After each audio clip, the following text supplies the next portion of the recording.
Trapped in a nightmare. If you ever find yourself in an elevator that stops on a floor that doesn't exist, don't step out. I wish someone had warned me. Last night, the elevator in my building, one that's never acknowledged a 13th floor, lurched to a halt, and the panel lit up with a number I'd never seen before, 13. I thought it was a glitch, or maybe some kind of maintenance routine. The door slid open to a hallway that shouldn't be there, lined with portraits of people whose eyes were nothing but jagged holes.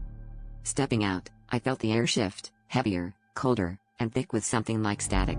The carpets muffled my footsteps, and the faces in the frame seemed to tilt, angling just enough to follow my movements.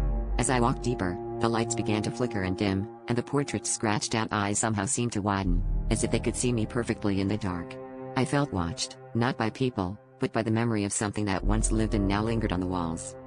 Panic set in when I tried to return to the elevator, but every time I pressed the button, the doors opened to another identical hallway, each one stretching further, with the portraits growing older, the faces more decayed.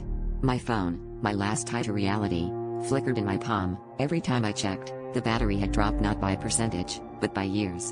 2024, 2023, 2019. The numbers tumbled backward, and my reflection in the black screen looked less and less like me. Now, I'm lost in these impossible corridors, chased by the feeling that the portraits are waiting for me to slow down. I keep running, but the halls stretch on, and my phone now says it's 1987 with only 1% left.